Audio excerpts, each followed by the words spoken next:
여리고가 무너지는 날에란 제목을 가지고 함께 말씀을 나누도록 하겠습니다. 요즘 지금 이 시대를 살아가고 있는 우리는 다 이와 같이 핸드폰 하나씩은 다 갖고 계시죠. 이 핸드폰 하나만 손에 들고 있어도 세계 곳곳에서 일어나는 일들을 우리가 즉각 알 수 있습니다. 얼마 전에 홍수로 엄청난 피해를 입었던 스페인, 거기 이제 스페인 이제 발렌시아라는 지역이 엄청 피해를 입었는데, 그때 이제 스페인 국왕 부부가 이 피해자들을 위로하기 위해서 그 지역을 이렇게 방문했는데, 그곳에 있는 사람들이 국왕 부부를 향하여서 막 살인자 막 이렇게 막 외치면서 막 진흙세례를 이렇게 날렸던 그런 퍼부었던 그런 장면을 본 적이 있습니다.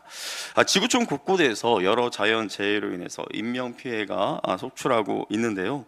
2023년 11월 네팔에서는 엄청난 그 지진이 발생해서 128명이 죽었고요. 또 같은 해 8월에는 하와이에 또 이제 산불이 나가지고 100여 명 이상이 또 죽음을 당하게 되었습니다. 이렇게 뭐 홍수, 뭐 지진, 그다음에 뭐 산불, 허리케인 뭐 이런 것들로 인해서 지금 세계 곳곳에서 이제 많은 사람들이 이제 죽어가고 있는데요. 그러나 자, 이런 재해의 피해가 크긴 하지만 이 자연재해보다 더 심각한 것이 바로 전쟁으로 인한 인명 피해입니다.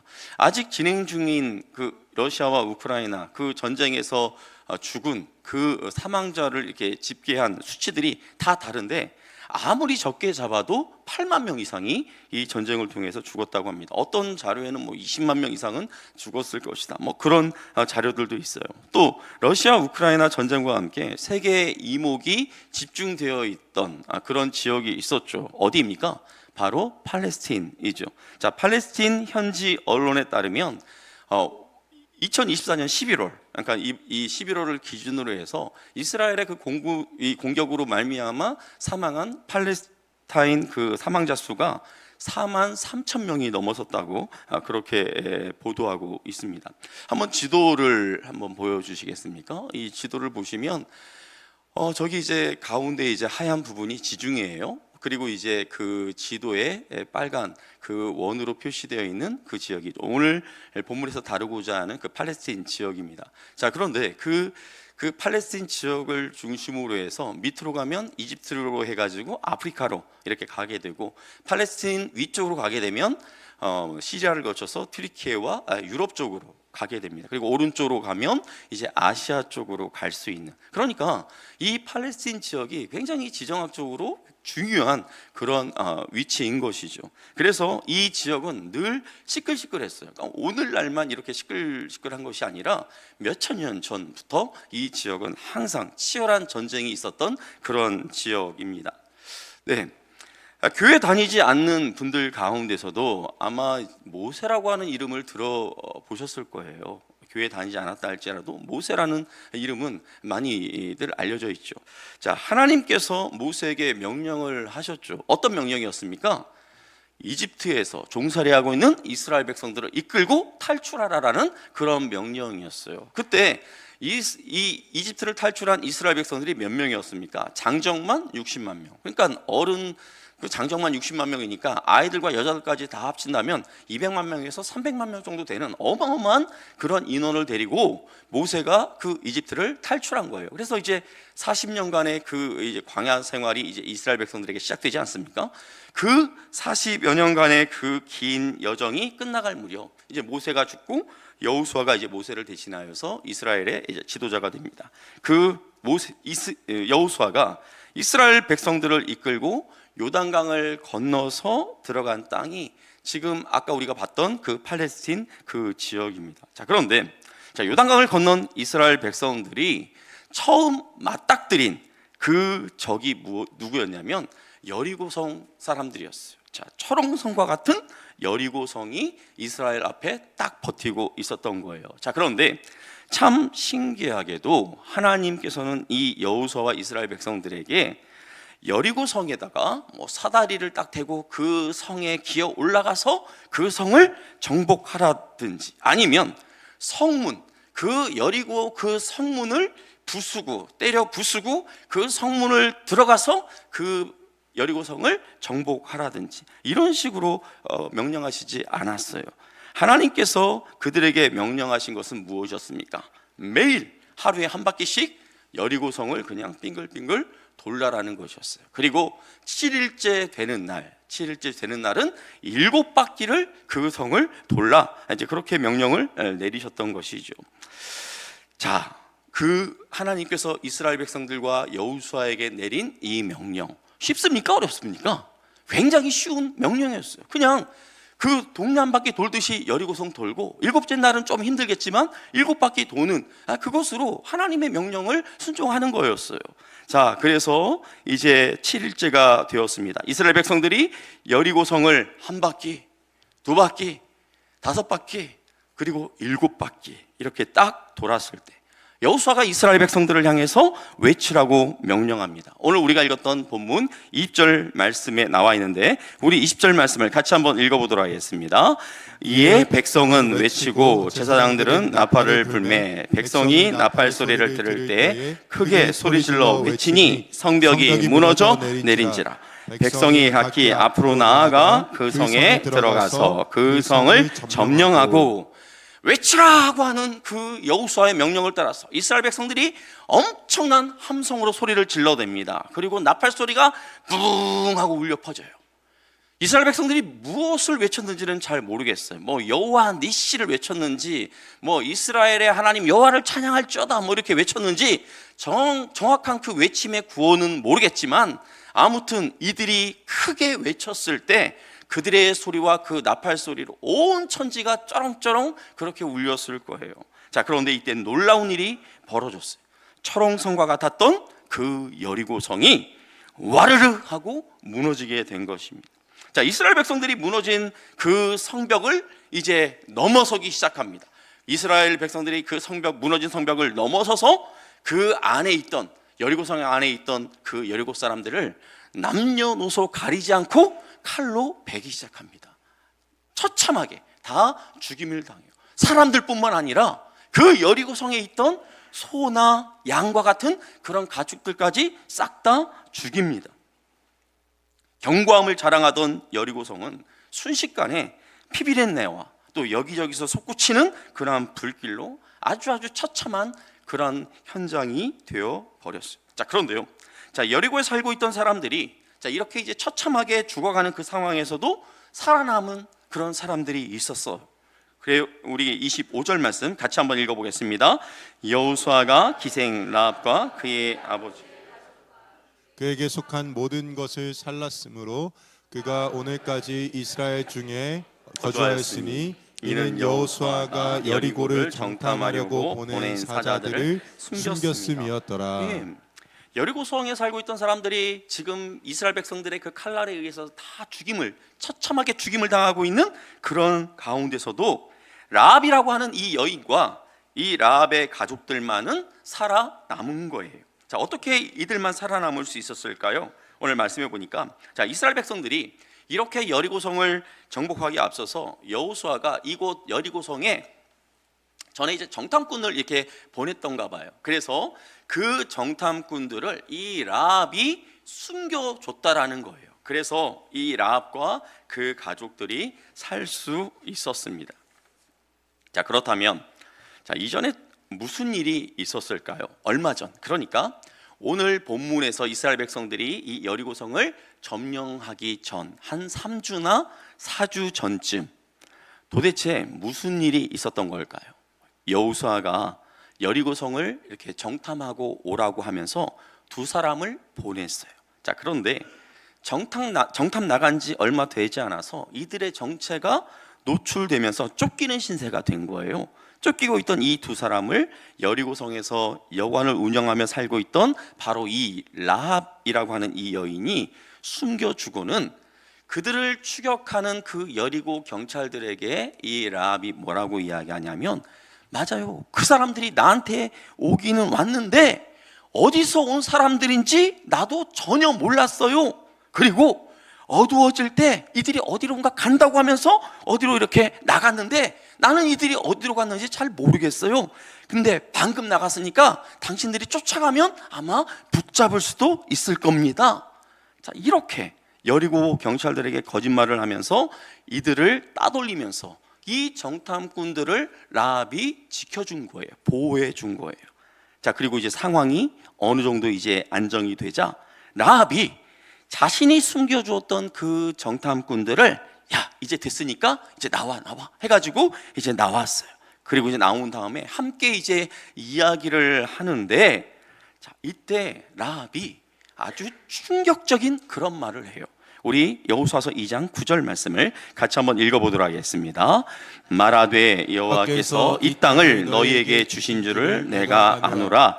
우리가 너희를 심히 두려워하고 이 땅 주민들이 다 너희 앞에서 간담이 농나니. 예, 지금 라합이 뭐라고 말하고 있습니까?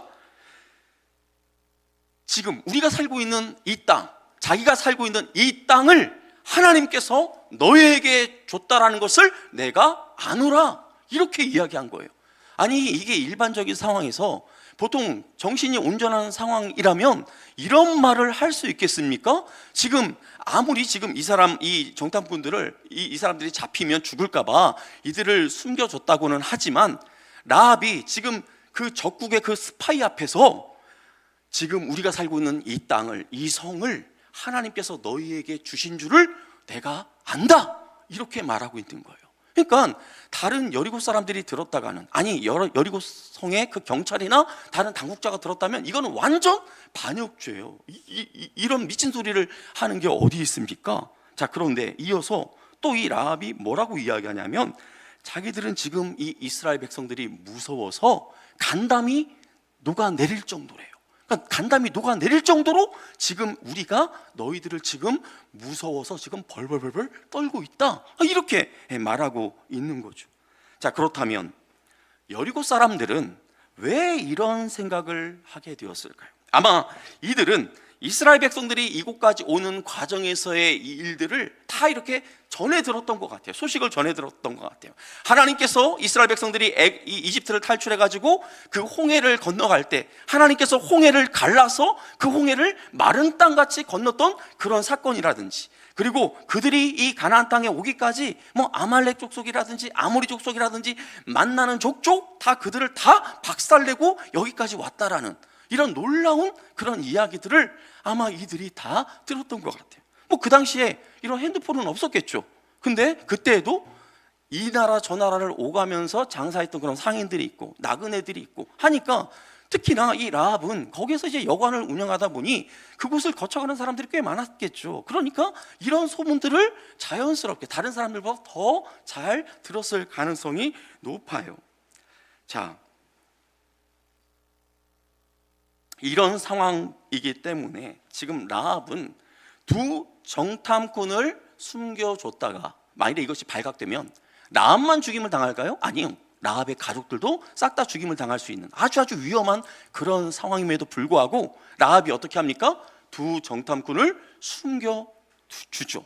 그래서 이러한 라합의 모습을 우리가 봤을 때, 라합이 이 두 정탐꾼들에게 그냥 친절을 베풀었다, 이들을 동정해서 자기가 은혜를 베풀었다, 이런 정도가 아니라는 거예요. 지금 라합은 자신의 목숨과 자기 가족들의 목숨을 담보로 지금 이러한 일들을 벌이고 있다라는 겁니다. 자, 그리고 이렇게 위험을 무릅쓰고 그들을 도와준 대가로 라합이 이 두 정탐꾼들에게 한 가지 제안을 해요.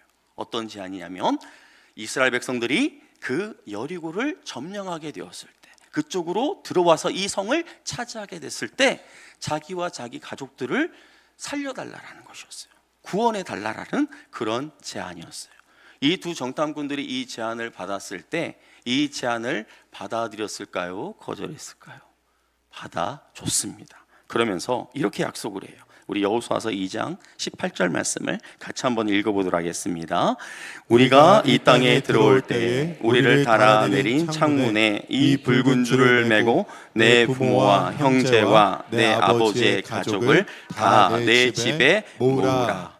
아마 두 정탐꾼이 지금 라합과 이야기를 나누는 그때가 이제 저녁 시간이었던 것 같아요. 밤으로 접어드는 그런 저녁 시간이었던 것 같아요. 보통 이런 성에서는 저녁이 되면 성문을 닫아버려요. 아무도 출입할 수가 없어요. 자, 그러니까 이 두 정탐꾼이 성문을 통해서는 도망갈 수가 없는 거죠.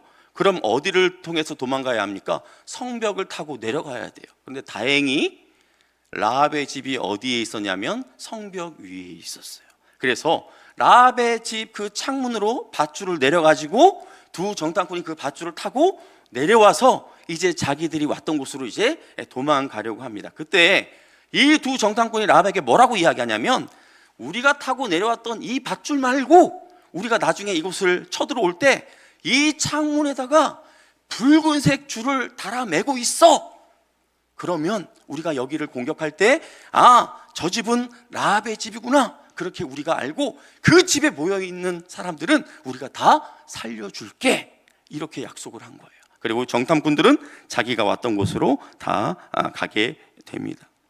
그리고 오늘 우리가 함께 읽었던 말씀, 결국 여리고성이 무너지고 이스라엘 백성들이 여리고성을 점령하는 과정에서 남녀노소 가릴 것 없이 모두 다 이스라엘 백성들이 그 칼로 그들을 다 죽였지만 라합의 집에 모여있던 라합과 그의 가족들은 살아남을 수 있었다라는 거예요.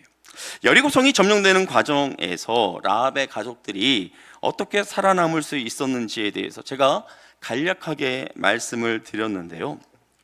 제가 여러분들에게 전하는 말씀을 들으면서 뭔가 이상하다라는 것을 느끼지 못하셨나요?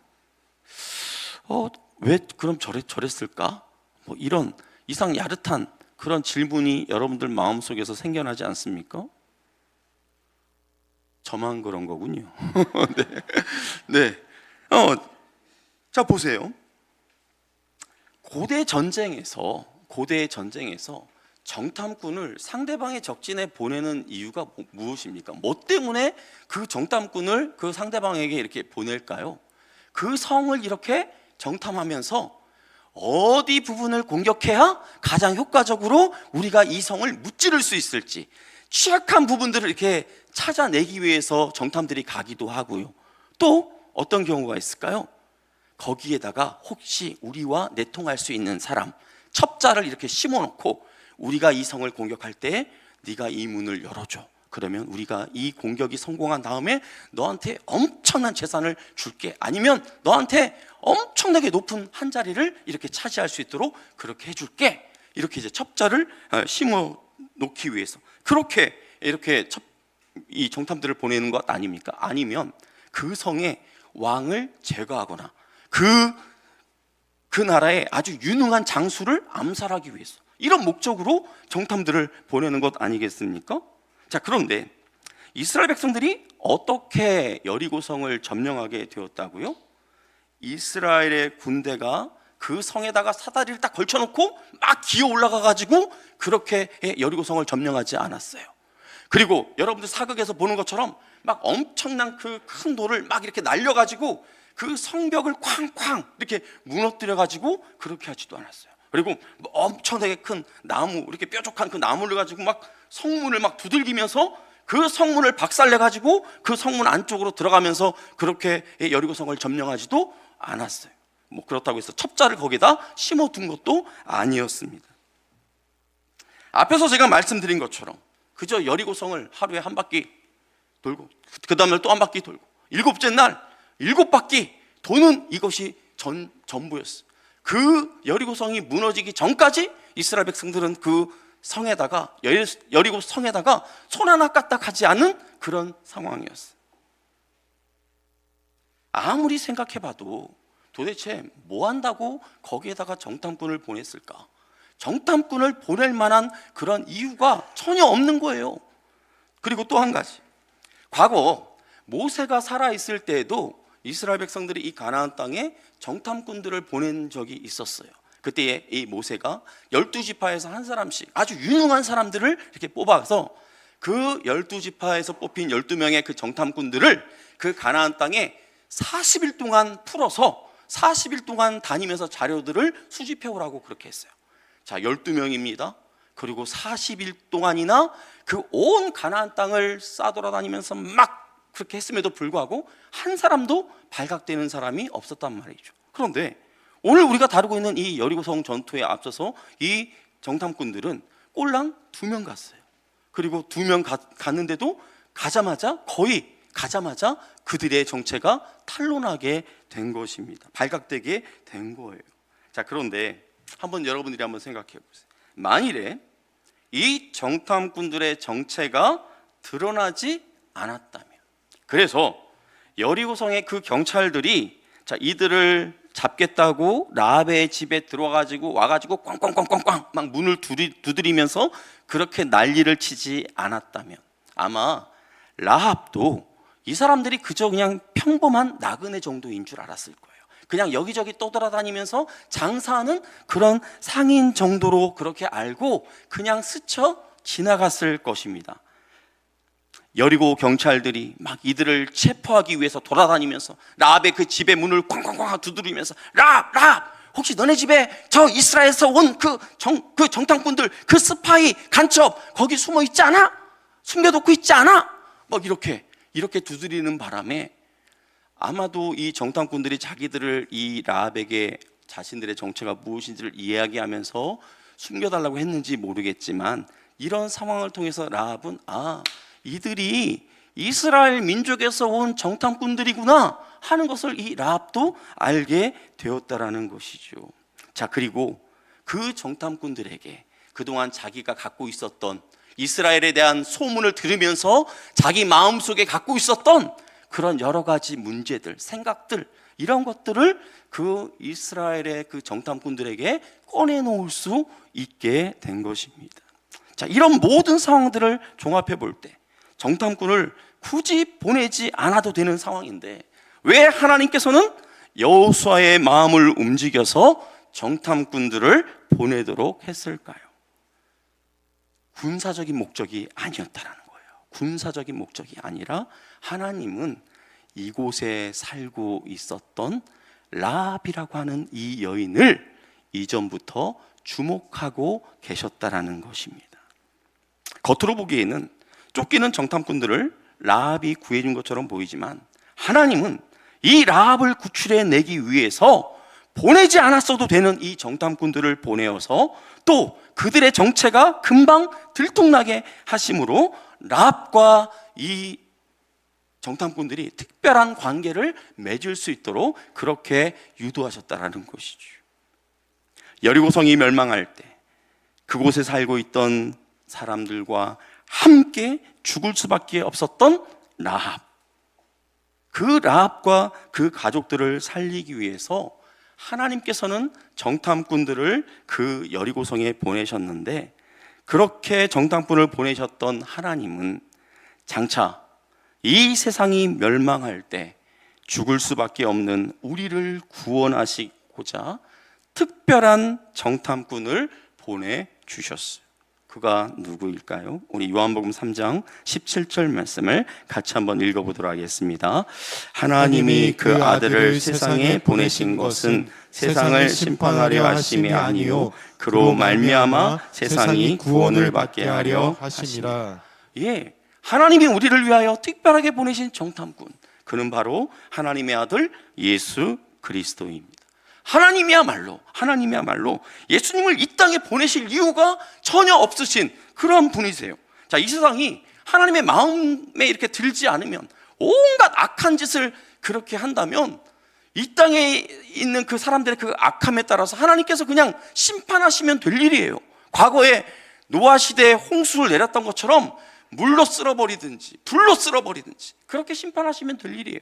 또 과거 소돔과 고모라가 죄악이 관영할 때 그 땅을 유황불로 불바다로 그렇게 만들었던 것처럼 그렇게 심판하시고 짓밟아버리면 되실 그런 상황인데, 그런데 하나님께서 어떻게 하셨다고요? 그것도 천사 중에 하나를 보내신 것이 아니라 자기의 하나밖에 없는 아들, 독생자 예수 그리스도를 저와 여러분들을 위하여 보내주신 줄 믿으시기를 바랍니다. 그리고 여리고성의 두 정탐꾼은 라합과 어떻게 그 언약을 맺습니까? 붉은 줄을 두고 약속하지만, 하나님이 보내신 예수님은 어떻게 우리와 약속을 맺습니까?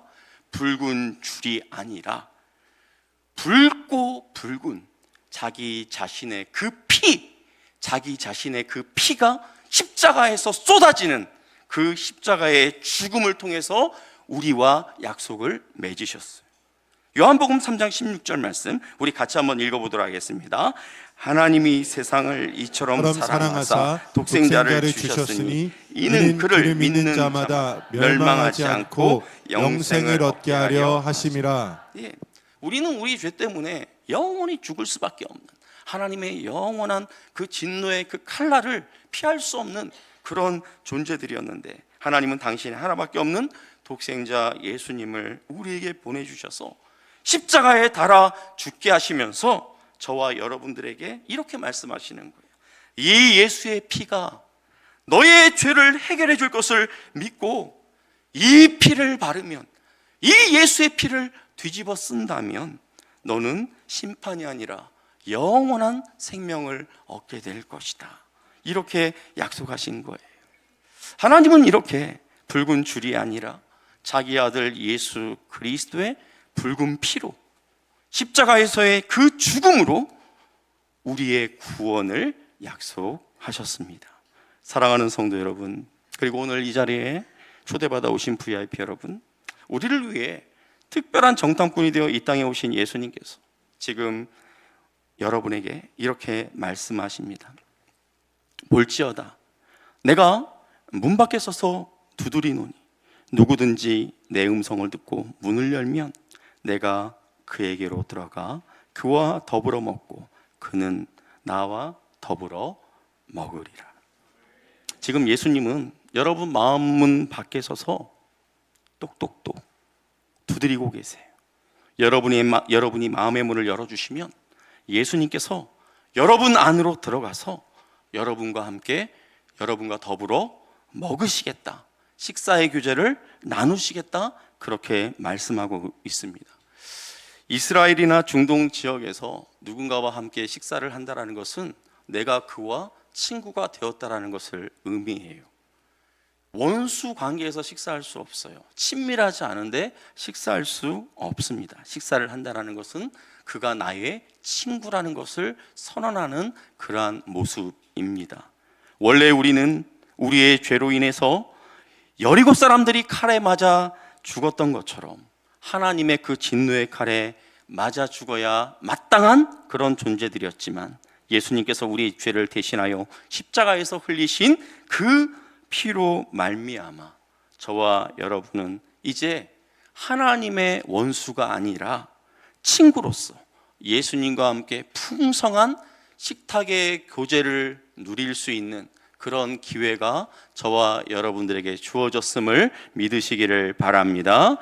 라합이 정탐꾼들을 숨겨 주었기 때문에 하나님께서 라합을 구원하신 것이 아닙니다. 라합이 정탐꾼을 숨겨주기 전부터 하나님은 이미 그 라합을 구원하기로 마음먹으셨어요. 계획하셨어요. 그리고 그 정탐꾼들을 보내신 것입니다. 우리가 무슨 선한 일, 내가 무슨 대단한 일을 했다고 내가 구원을 받을 수 있겠어? 내가 무슨 대단한 존재라고 그 예수라는 그 하나님의 아들 그 피값으로 내가 구원을 받을 수 있겠어? 그렇게 우리가 생각할 수도 있겠지만, 하나님은 우리가 우리 스스로를 구원할 수 없다는 것을 너무나 잘 알고 계셨기 때문에 당신 스스로 우리의 구원을 위하여 당신의 하나밖에 없는 독생자 예수 그리스도를 선물로 저와 여러분들에게 보내주신 줄 믿으시기를 바랍니다. 그 주님이, 하나님이 우리에게 주신 그 선물을 저와 여러분은 그저 받아서 누리기만 하면 되는 거예요. 자, 영상을 하나 보실 텐데요. 이 영상을 보시면서 우리를 향하신 하나님의 그런 간절한 마음을 한번 느껴보실 수 있기를 바랍니다.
자신의 딸이 상처와 그 고통스러운 그 트라우마에서 벗어나기를 간절히 바라면서 아빠로서 그 딸을 위해서 무엇이든지 이렇게 하려고 하는 그 아빠의 마음처럼 우리가 영원한 생명을 얻어서 행복하게 되기를 간절히 바라시는 예수님께서 저와 여러분을 행복한 식사의 자리로 초청하고 계십니다. 그 초대를 받아들이기를 원하시는 분들은 이렇게 기도해 보시기를 바랍니다. 주 예수님, 나는 예수님을 믿고 싶습니다. 죄로 인하여 죽을 수밖에 없는 나를 위하여 예수님이 십자가에서 죽으셨음을 믿습니다. 지금 나는 내 마음의 문을 열고 예수님을 나의 구원자, 나의 하나님으로 받아들입니다. 지금 내 안에 들어오셔서 나를 다스려 주시고 나를 예수님이 원하시는 사람으로 만들어 주옵소서. 예수님의 이름으로 기도합니다. 아멘. 여러분 어떠십니까? 이 기도가 여러분들이 따라하기에 거부감이 느껴지지 않는다면, 여러분의 마음에 이 기도를 따라하고자 하는 그런 마음이 있으시다면 이 기도를 함께 주님 앞에 드리실 수 있기를 바랍니다. 제가 한마디씩 이렇게 기도할 테니까 기도하기를 원하시는 분들은 진심으로 이 기도를 함께 따라해 주시기를 바랍니다. 그리고 우리 성도님들도 오늘 초청되어 온 VIP들을 돕는 그런 마음으로 함께 기도에 동참해 주시기를 바랍니다. 잠시 눈을 감고 기도하는 시간을 갖도록 하겠습니다. 기도하겠습니다. 주 예수님, 나는 예수님을 믿고 싶습니다. 죄로 인하여 죽을 수밖에 없는 나를 위하여 예수님이 십자가에서 죽으셨음을 믿습니다. 지금 나는 내 마음의 문을 열고 예수님을 나의 구원자, 나의 하나님으로 받아들입니다. 지금 내 안에 들어오셔서 나를 다스려 주시고 나를 예수님이 원하시는 사람으로 만들어 주옵소서. 예수님의 이름으로 기도합니다. 아멘. 여러분, 어떤 분은 굉장히 당황스러울 수 있을 것 같아요. 얼떨결에 왔는데 무슨 예수를 영접하라니, 예수를 마음 가운데 초대하라니, 이런 마음이 생길 수 있지만 여러분, 사고도 얼떨결에 당하는 거고요, 구출도 얼떨결에 당하는 겁니다. 사랑하는 성도 여러분, 예수님을 영접한 우리는 이 세상이 멸망하는 그날에 무서운 진노의 심판이 아니라 영원한 생명을 누리게 될 줄 믿으시기를 바랍니다. 그리고 이 땅을 살아가는 동안 우리의 삶에 여리고가 무너지는 것과 같은 그러한 힘든 그러한 시간들이 우리의 삶 가운데 찾아올 수도 있어요. 그러나 그때에도 하나님의 도우시는 손길, 하나님의 은혜의 손길이 저와 여러분들과 늘 함께하고 계심을 믿으시기를 바랍니다. 이 믿음을 가지고 우리에게 주어진 이 땅에서의 삶을 승리하며 걸어가시는 우리 모두가 되시기를 예수님의 이름으로 축복합니다. 아멘.